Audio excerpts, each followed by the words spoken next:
أعوذ بالله من الشيطان الرجيم بسم الله الرحمن الرحيم لا أقسم بهذا البلد وأنت حل بهذا البلد ووالد وما ولد لقد خلقنا الإنسان في كبد أيحسب أن لن يقدر عليه أحد يقول أهلكت مالا لبدا أيحسب أن لم يره أحد صدق اللہ العظیم۔ قابل صد احترام بزرگوں اور نوجوان دوستوں، 30ویں پارے سے سورہ نمبر 90 سورہ بلد کی کچھ آیتوں کی تلاوت کی گئی ہے۔ سورہ بلد کے اندر ایک بڑا اہم مضمون بیان کیا گیا ہے، اور قرآن کا یہ اعجاز ہے کہ وہ باتیں جو بڑی بڑی کتابوں میں، ضخیم کتابوں میں، فلسفیانہ زبان میں جو لوگ بیان کرتے ہیں، اللہ تعالیٰ اسے 2-4 جملے کے اندر بڑے آسان انداز سے بیان کر دیتا ہے۔ اس کی شروعات میں 4 آیتیں ہیں، اس کے بعد ایک اصل مضمون شروع ہوتا ہے۔ پہلے تو اس کی شروعات ہے لا سے شروع ہونے کا مطلب ہے نہیں کا مطلب یہ ہے کہ سماج کے اندر ایک بات جاری ہے، ایک بات چل رہی ہے، اور اس بات کو نیگیٹ کیا جاتا ہے کہ جو تم چہمی گویاں کرتے ہو، جو تمہاری رائے ہے، جو تم اوپینین کریٹ کر رہے ہو، تمہارا میڈیا جو کچھ بکواس کر رہا ہے وہ سب غلط ہے۔ لا اقسم بہذا البلد، میں قسم کھاتا ہوں اس شہر مکہ کی، وانت حل بہذا البلد، اور اے نبی کریم صلی اللہ علیہ وسلم اس شہر میں آپ کو حلال کر لیا گیا ہے۔ ایک مطلب یہ ہے، ایک مطلب یہ لیا گیا ہے کہ آپ اس شہر میں مقیم ہیں۔ پھر کہا والد وما ولد، اور قسم ہے ہر باپ کی اور ہر بیٹے کی، لقد خلقنا الانسان فی کبد، بلا شبہ ہم نے انسان کو مشقت ہی میں پیدا کیا۔ یہ دراصل وہ جملہ ہے جس کے لیے وہ 3 قسمیں کھائی گئیں۔ بنیادی بات یہ کہی گئی کہ دنیا کے اندر ہر انسان مشقت ہی میں پیدا کیا گیا ہے۔ یہ کلیدی بات ہے، یہ بہت امپورٹنٹ اور بنیادی بات ہے، اور اس بات کے پیچھے اللہ تعالیٰ نے قسم کھائی۔ قسم کب کھاتا ہے اللہ تعالیٰ؟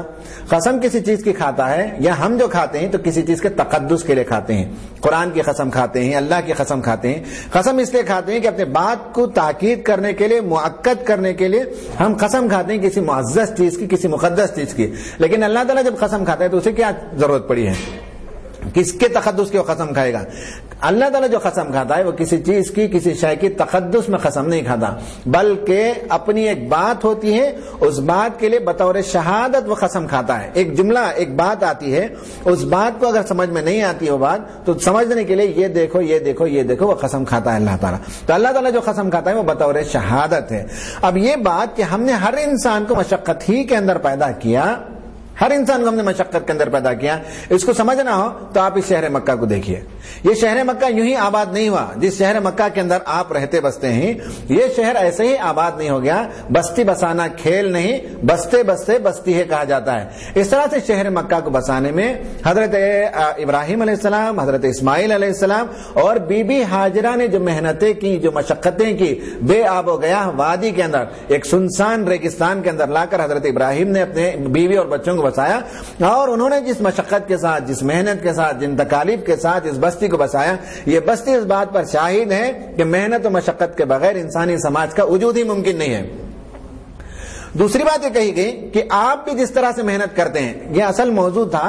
عرب میں یہ کہتے تھے کہ اگر آپ اللہ کے رسول ہیں، آپ اللہ تعالی کے چہیتے ہیں، آپ ایک مشن پر مامور ہیں، تو آپ یہ کیوں مشقت کرتے ہیں؟ آپ دن رات یہ کام کیوں کرتے ہیں؟ آپ کے ساتھ فرشتے ہوتے، کوڑے رکھے ہوتے، جو لوگ آپ کی بات نہیں مانتے، جو آپ پر ایمان نہیں لاتے، ان پر کوڑے برسا دیا جاتا۔ ایسا تو ہونا چاہیے تھا، لیکن ہم آپ کو دیکھتے ہیں کہ آپ دن رات محنت کرتے ہیں، میدان جنگ میں جہاد میں تیاری کرتے ہیں، اور خندق کے لیے گڑھے کھودے جاتے ہیں، سب میں اللہ کے رسول شریک ہیں، بھوکے بھی رہتے ہیں، فاقہ کشی بھی کرتے ہیں، لوگوں کی گالیاں بھی سنتے ہیں، طنز بھی سنتے ہیں، استہزاء اور مذاق بھی ہوتا ہے۔ ایسا کیوں ہوتا ہے؟ لوگوں کا سوال تھا۔ تو اللہ نے کہا کہ دنیا کا یہ اصول ہے کہ ہر کام کے لیے محنت و مشقت کی جاتی ہے۔ اس میں پہلی دلیل اللہ نے دی کہ شہر مکہ کی قسم، شہر مکہ کو دیکھو، محنت و مشقت کے ساتھ یہ شہر آباد ہوا۔ اللہ کے رسول کو دیکھو، بڑی محنت و مشقت اور جاں فشانی کرتی ہیں اپنے نظریے اور اپنے اصول حیات کو دنیا کے اندر غالب کرنے کے لیے۔ والد وما ولد. اور ہر باپ اور ہر بیٹا دیکھو مشقت کرتا ہے. ہر باپ اپنے بچوں کی خاطر محنت کرتا ہے, کمائی کرتا ہے اور اپنا پسینہ بہاتا ہے اور بچوں کی زندگی کو تابناک کرنے, منور کرنے, روشن کرنے اور ان کے مستقبل کو اچھا بنانے کے لیے ہر باپ محنت کرتا ہے اور مشقت کرتا ہے. یہ 3 دلیل کے بعد اللہ تعالیٰ نے کہا لقد خلقنا الانسان فی کبد, بے شک ہم نے انسان کو مشقت ہی میں پیدا کیا. اس پر آپ ذرا غور کر کے دیکھیں تو انسان کیسے کیسے مشقتوں سے زندگی بسر کرتا ہے. ماں کے پیٹ میں جس وقت ہوتا ہے بچہ, وہاں سے اس کی شروعات ہوتی ہے. دنیا میں جب آتا ہے تو بڑی محنت و مشقت کے ساتھ دنیا کے اندر آتا ہے. 1 سیکنڈ کا فاصلہ ہوتا ہے موت اور زندگی کے بیچ میں, وہ سفر کرتا ہے یا ادھر یا ادھر, یا ماں کی موت واقع ہو جائے یا بچے کی موت واقع ہو جائے. بڑی مشقتوں کے ساتھ وہ دنیا میں آتا ہے. پہلی مرتبہ جب سانس لیتا ہے اس کے پھیپھڑے کھلنے لگتے ہیں تو اتنی تکلیف ہوتی ہے کہ بچہ رونے لگتا ہے اور بڑی مشقت کے ساتھ وہ پہلی مرتبہ سانس لیتا ہے. پہلی مرتبہ وہ جب استنجا کرتا ہے, حاجت پوری کرتا ہے, تو بڑی تکلیف ہوتی ہے. اس کے اتھیڑیوں کو جو ہے فضلات کو نکالنے میں اسے بڑی مشقت ہوتی ہے. ماں کا دودھ پیتا ہے تو ہضم کرنے کے لیے اسے تکلیف ہوتی ہے, پہلی مرتبہ اسے مشقت کرنی پڑتی ہے. پھر بچہ جو تھوڑا بڑا ہوتا ہے, رینگنے لگتا ہے تو کتنی مشقتیں کرتا ہے, گرتا ہے, اٹھتا ہے اور گرتا ہے, سنبھلتا ہے, اس طرح سے وہ آگے بڑھتا ہے. جب اس کے دانت نکلنے لگتے ہیں تو بڑی مشقت ہوتی ہے, اسے بڑی تکلیف ہوتی ہے, اس کی طبیعت کے اندر بے قراری ہوتی ہے, جی چاہتا ہے کہ ہر چیز کو کاٹ لے, جو کچھ ملتا ہے اسے کاٹتا چلا جاتا ہے. پھر بچہ تھوڑا سا آگے بڑھتا ہے, اسے اسکول میں لے کر جا کر چھوڑتے ہیں تو اسے حروف کی شناخت میں بڑی تکلیف ہوتی ہے, بڑی دقت ہوتی ہے اور بڑی مشقتوں کے ساتھ وہ تعلیم کا مرحلہ پار کرتا ہے. پھر اس کے بعد آدمی ڈگری یافتہ ہو جاتا ہے تو اس کے بعد ہم دیکھتے ہیں کہ اسے نوکری تلاش کرنے میں کتنی مشقت ہوتی ہے, تجارت کرنے میں کتنی مشقت ہوتی ہے. حتیٰ کہ جن لوگوں کو ہم سمجھتے ہیں کہ دنیا کے بڑے حکمران ہیں, وہ بھی ہر آن اس خطرے میں مبتلا ہیں کہ ان کی کرسی کب جو ہے بغاوت کے ذریعے سے ختم ہو جائے, کون ملٹری رولر جو ہے ان کی کرسی چھین لے. ہمیشہ اس خطرے کے اندر, پریشانی کے اندر رہتے ہیں. دنیا کے اندر گویا کوئی انسان چین کی بنسری بجانے کے لیے نہیں آیا, ہر آدمی مشقت کرتا ہے.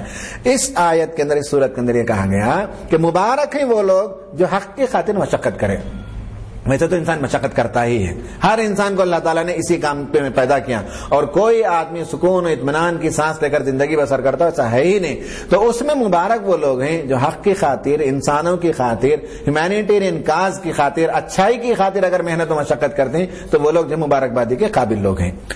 یہ 4 آیتوں کے بعد اللہ تعالیٰ نے کمنٹ کیا اہل عرب کے, اہل ثروت لوگوں پر اور ان لوگوں پر جو یہ کہتے تھے ایحسب ان یقدر علیہ احد, کیا ان لوگوں نے یہ گمان کر رکھا ہے کہ ان پر کسی کا بس نہیں چلے گا, کوئی ان کو پکڑے گا نہیں, کوئی ان کو پوچھنے والا نہیں.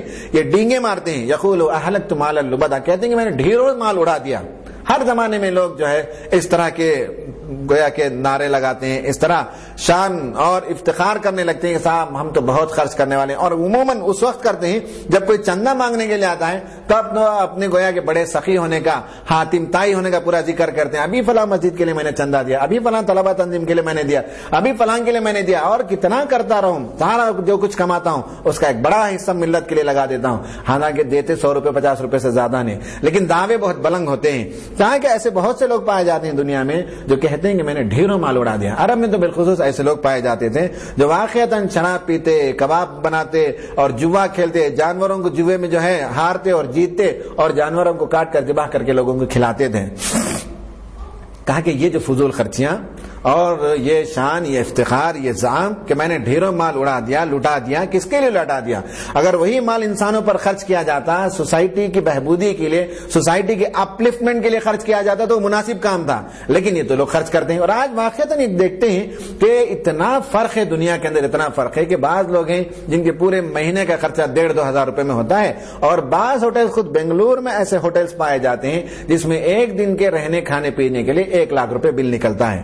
کہاں فرق دیکھیے کہ یہاں کھانا جو ہے 2 روپے اور 5 روپے میں مل جاتا ہے, اور کھانا جو ہے ابھی قریب میں ایک واقعہ یہ آیا تھا کہ ایک آدمی نے یہ کہا تھا کہ اسے اتنے پیسے کے اندر کھانا ہے, لگ بھگ اس نے بتایا 15 لاکھ روپے میں اسے کھانا چاہیے, ایک وقت کا کھانا. تو ایک ہوٹل والے نے اسے 15 لاکھ روپے کا کھانا فراہم کیا, ایک ہی وقت کا کھانا. اس کا کیا ہوتا ہے کہ جو کھانے والا ہوتا ہے اسے اس میں لے جاتے ہیں ہیلی کاپٹر میں, اور بیچ سمندر کے پاس سے جو پرٹیکولر قسم کی مچھلی اسے پکڑ کر لاتے ہیں اور اس مچھلی کو پکا کر کھلایا جاتا ہے. 15 لاکھ روپے میں اگر ایک وقت کا کھانا ہو تو یہ سب ناز و نخرے کیے جاتے ہیں. یقول اہلکت مالا لبدا, ڈھیروں مال میں نے اڑا دیا, خرچ کیا, ضائع کر دیا. لوگ ہمارے سماج کے اندر بھی ہم دیکھتے ہیں کہ تھوڑا سا پیسے کما لیتے ہیں تو سابق کو بھول جاتے ہیں, اپنا ماضی بھول جاتے ہیں. کہتے ہیں صاحب ہم فلاں برانڈ ہی کا کار رکھتے ہیں, ہم فلاں برانڈ ہی کا کپڑا پہنتے ہیں, ہم فلاں برانڈ ہی کی چیزیں ہم استعمال کرتے ہیں. ایسا بات کرتے ہیں گویا کہ صاحب پیدا ہوئے ہی سلور سپون کے ساتھ. ٹرین میں ذرا سفر کر لیجئے, قریب میں مجھے ایک جگہ جانے کا موقع ملا اور اتفاق سے 3 ٹائر AC میں جا رہا تھا, تو لوگ بات کرنے کے